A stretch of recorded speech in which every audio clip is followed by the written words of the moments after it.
Hello, hello, and welcome back to Heated Shenanigans Podcast, the only podcast bringing you the heat each and every single week.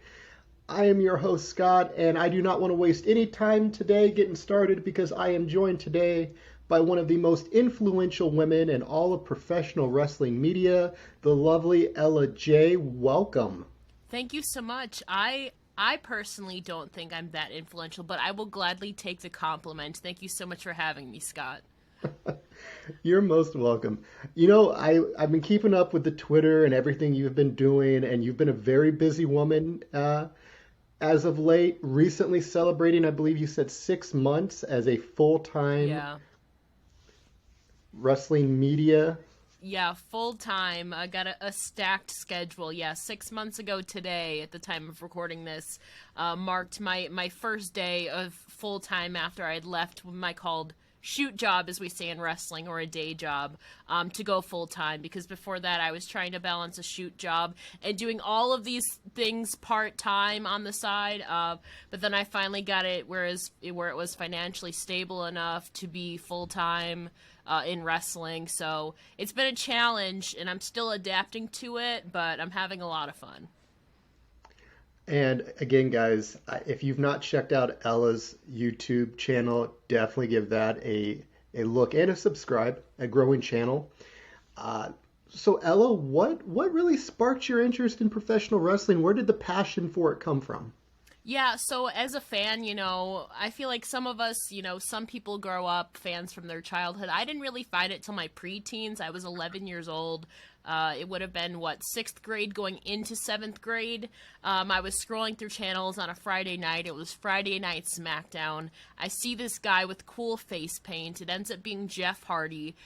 Jeff Hardy versus CM Punk in the loser leaves town match where Jeff left initially in 2009. So I just remember being really captivated by the story that they were telling. It was inside a steel cage too, by the way. So that's kind of funny to look back on, that the first match I recall was inside a steel cage. But I just remember being so into it, and then the crowd was sad that Jeff was leaving. I didn't know who he was, but obviously the crowd seemed to love him, and for me it kind of blended. I loved sports.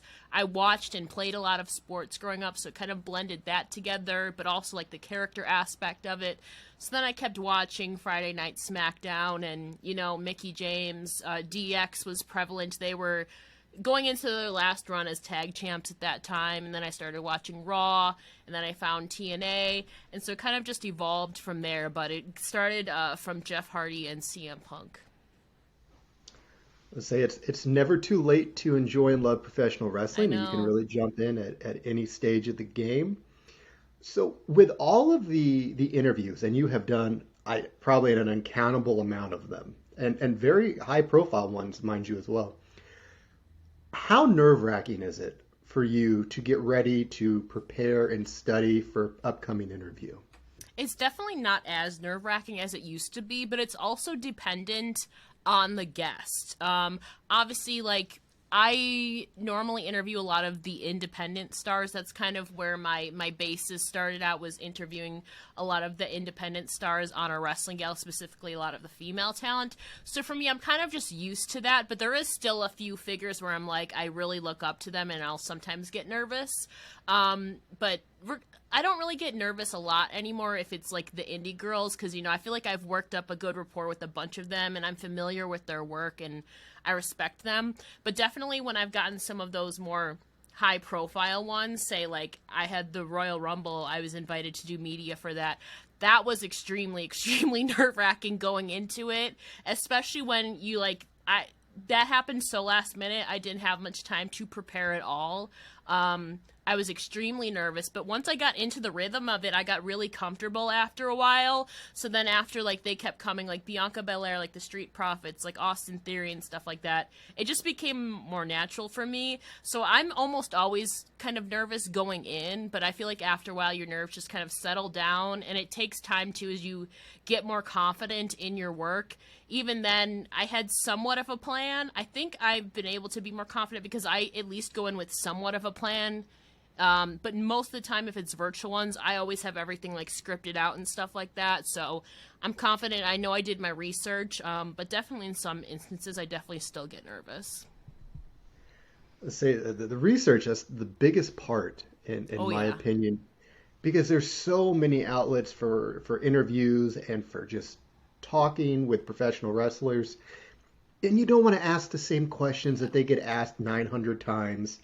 So finding some originality is really hard, and I think that's something that you do a really good job of when you have your interviews. You're very personable with them. You really seem to bring out their comfort in interviews, and it's really remarkable to watch you do your interviews. Yeah, I appreciate that. I pride myself on that. Obviously, there's some instances when you're like, say it's one of the bigger companies like a WWE or an Impact or an AEW, where you kind of have to hit certain points, you have to hit certain promotional content in the interview, so you're kind of limited, and they don't want you talking about too much outside things. So those are kind of special circumstances. Those I kind of conform to. You can ask some, but even then, I try to at least intertwine something more personal or something more original in it to try to weave it in. But for the most part, when I'm not, say, like restricted by the content that I can have, when I have the freedom to do that, I love doing research. Like whether it's for an hour, normally it's between 1 to 2 hours of research I do, and it's just listening to old interviews, combing through their social media, finding some cool points, because like you said, a lot of it is the same questions. And even when I'm listening to some of the interviews for research, I kind of hear the same questions over and over. My thing is, like, if there's a question, if I can tell you that the answer that that person is already going to say, because I've already heard them say this answered before, I try not to ask it if I already know what they're going to say, unless it's like a follow-up question. Someone can have an answer, but there's always like, you can dig deeper, or there's a follow-up or a related question you can kind of branch out on. But my philosophy is, like I said, if I pretty much can already kind of guess what they're going to say, I try not to ask it unless it's like a hot, relevant topic of the time or something like that. Very fair.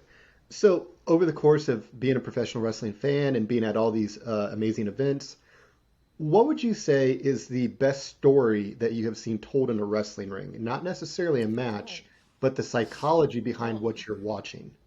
Okay, so for me, the first thing that comes to mind, and I feel like it's an underrated match just in general, and part of this stems from my fandom of these two, but No Mercy 2016 between Dolph Ziggler and The Miz, where it was title versus career. If Dolph Ziggler lost that Intercontinental Championship match, he was going to retire, right? Like his career would be done. And me, myself, I was a big fan of both of them, but especially Ziggler.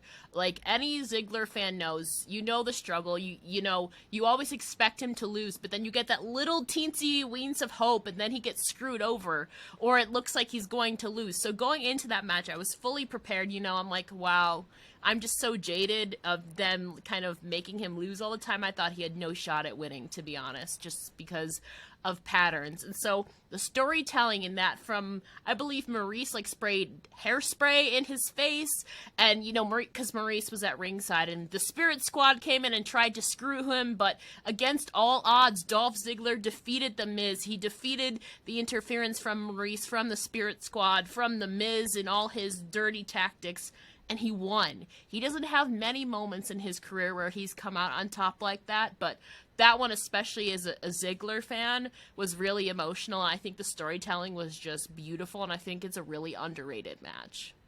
See, I've not gotten that one. And the nice part about that question is I don't think I've gotten the same Yeah, answer. And because everybody has such different perspectives on what they enjoy, yeah. and it's really a good way to gauge, like, hey, I really enjoy this part from wrestling or that. And there's no wrong Yeah, it answer. plays with your, especially the ones that kind of play with your emotions. And everyone's perspective is different because, there's certain superstars or wrestlers that you, like, have an affinity for or a certain likeness to. And for me, that was him, so I was more emotionally invested in it than, say, probably a majority of the audience. But there were so many spots in that match that were like false finishes. I'm like, oh my god, his career is about to be done, but then he kicked out, and then Maurice tried to spray hairspray in his face, and he still kicked out. He lost his boot in that match. I was like, there's no coming back from this, but he did. And wrestling tugs on your heartstrings. It's not, of course, the in-ring action is great, but it's also, like you said, that storytelling and like the emotion in it too. Say another question I'm very curious to get your answer on is over the course of your career, What would you say is one lesson that you learned that you did not expect to learn, and how did it change your career after you learned it? Oh, like professionally? Oh. Yeah, yeah. Hmm. I I don't what did I expect to learn? See, I don't know because I came into this, I didn't have any background in like I didn't have any, say, extensive background in podcasting or communication or journalism, so I kind of learned as I went. But I learned pretty quickly on that, you have to walk before you can run. The success or whatever you want to have, this subjective success is not going to happen overnight. You're not going to get the numbers you want or necessarily land the interviews you want right away. You kind of have to build up a reputation and a resume and network to kind of do that. So I think initially I was like, oh, I got this. I got some connections already. And then when I wasn't getting the numbers I kind of wanted, I don't remember. I think it was Denise Salcedo who told me, like, you have to walk before you can run. And obviously she's one of the biggest people, like, ever in wrestling right now, especially. That definitely shifted my perspective, and that's a piece of advice that I've kind of told other people when they ask me, because starting out, it can be really daunting, and you want kind of this, what's it called? There's a name for it where you get this success, like, right away, but you don't. But you act, that's not reality. You want the instant glory, instant triumph. Instant gratification is the word I'm looking for. But you don't have that unless you're like The Rock coming in with already a built-in fan base. For the majority of people, though, you have to work to get it. Oh, trust me, I can fully relate to that. I know what the struggle with that is, but it's going through those moments because it really helps iron out Yeah. your caliber and your ability to conduct interviews and work, and it'll test you as well. Oh, yeah. Uh, so what would you say uh, through all the time you've had in professional wrestling, interviews and backstage experiences, what is one insult that you got that you viewed as a compliment? Oh.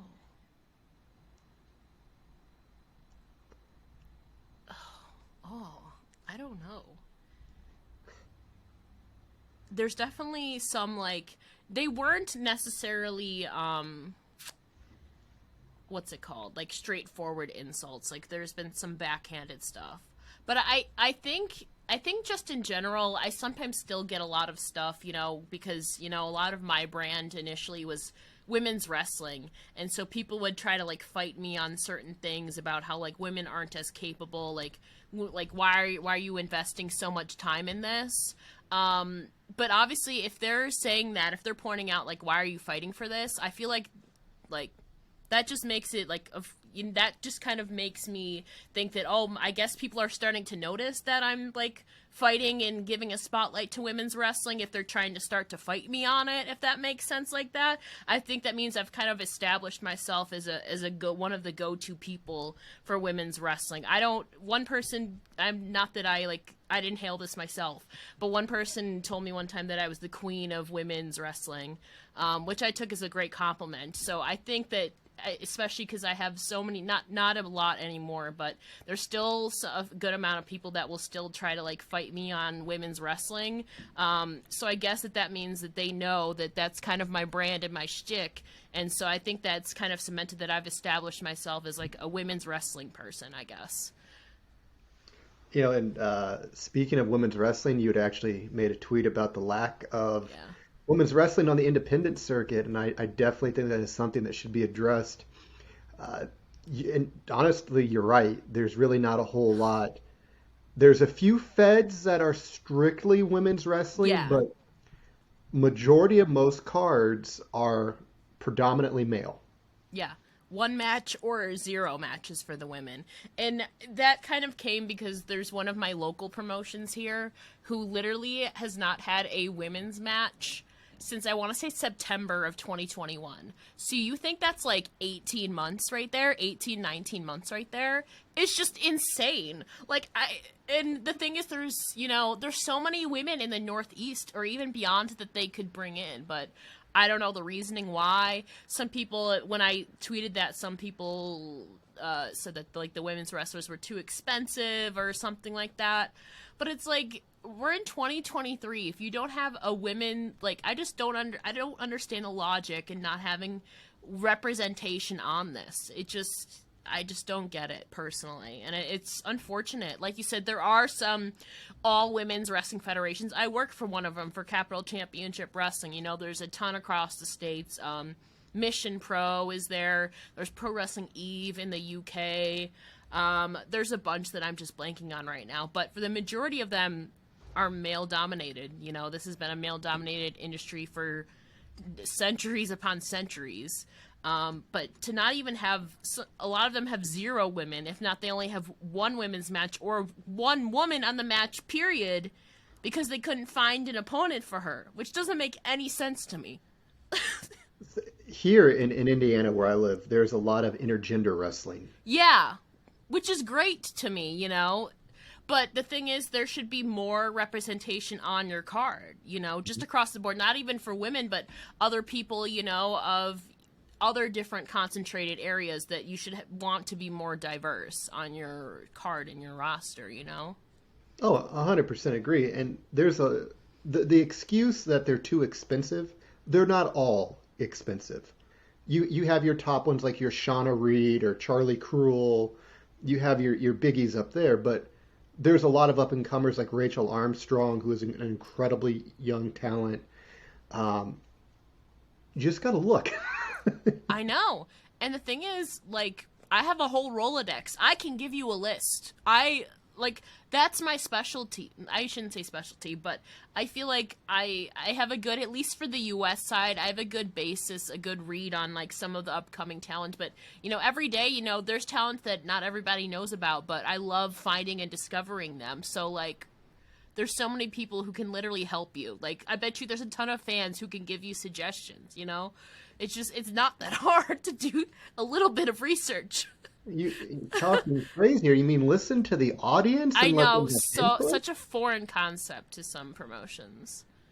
Ooh, blasphemy to some, too. So, being involved in social media, and social media and wrestling have had a very, very complicated relationship for a few years. What are your thoughts on social media in professional wrestling? Do you think it has more harmed it or have done it more favors? It's both, you know. Obviously, you know, that we call it the IWC, the Internet Wrestling Community. There's definitely a lot of toxicity, and like whether it's people fighting, you know, or people taking their opinions too far, or some people not respecting others' logical, nice opinions. You know, there's fighting every day on this app. But for me, you know, of course, you know, sometimes I feel like we all get involved. There's some things that we're really passionate about where we think we need to interject. And sometimes it's needed to interject. But for the most part, I try to use social media, you know, as a way of networking. A lot of the interviews I've gotten is just by simply networking with people on social media, building up a good rapport on Twitter, and commenting, liking stuff. It's that simple. But also like promoting yourself and your brand. It can be a great launching pad and a great outlet to promote your work and your brand and also cultivate those relationships and getting your name out there and getting your name inside other people's heads and branching out and forming bonds with people who are also in the same space, whether it's in wrestling or not, you know. So it's kind of a give or take, but definitely, you know, I myself have fallen victim to going down the toxic rabbit hole, and it's taken a real effect. But I feel like that happens to all of us. But for the most part, that the people I associate with, they're not really, you know, some people are more toxic than others, but for the most part, I try to steer away from the super toxic people. I think that was very, very well answered. So with all the tremendous things that you have going on and all the amazing interviews that you've conducted, who would you say is the holy grail for you to get an interview with, be in a professional setting of one of the major 3-letter companies or at a sit down like we're doing? Mm-hmm. So that answer is pretty simple, and ironically, she's in frame right here. So, you know, I had grown up on WWE and Impact, and I knew that indie wrestling existed, but I was so so close-minded to independent wrestling. I'm like, I'm only gonna watch WWE and the major promotions. Like, I don't know. I was just being stubborn and just didn't like refuse to watch the indie stuff. But upon it was a counter to the Saudi Arabia show Crown Jewel in 2019. Pro Wrestling Eve, which is an all-women's promotion, held an all-women's kind of event extravaganza to counter that for people to watch because none of us at that point really wanted to watch Crown Jewel. So I watched it, and the first match I saw was Jamie Hayter versus Britt Baker, and I would just remember being like, why am I just now like watching stuff like this? Like, it was just so good. People like a Piper Niven were on that card, Kaylee Ray before they got big and all of that. I believe Mercedes Martinez was on it. There was just so much amazing indie talent like before they got big, or they're still cultivating themselves on the indie scene there. So that's really what drew me to the independent scene and kind of made me want to work with a lot of the independent girls, which is primarily what a Wrestling Gal turned into. So I've been able to see Jamie grow throughout the years, and obviously now she's gotten signed to AEW. Ironically, her first match in AEW was against Britt Baker, so for me it's just kind of a full circle thing. I kind of attribute a lot of my career to that first match that I saw that kind of hooked me. It's like I got hooked on wrestling again, but a different kind of niche in wrestling, So like I feel like she holds a lot of significance in my career, and she's just an awesome person and awesome performer. So Jamie Hayter has been kind of my number one that I've been striving for since the beginning of my podcasting days. I truly hope you get it too. Because I hope so too. I've been trying. It hasn't worked out so far. I've tried many times, but I'm trying not to give up hope. Well, no, it's a matter of time before you get there. Like I said, I have seen some of the interviews you've done, and they're top shelf. They are tremendous. You work very hard at what you do, and you have enjoyed the fruits of your labors over the last few months. And thank you. I hope others see that too. I really appreciate that. You're welcome. Before we go ahead and wrap everything up here, Ella, I would like you to share with my audience watching, and maybe some people that watch your channel just follow you, but they haven't really committed and subscribed. Let them know where they can find you on social media. Go and please plug all of your stuff.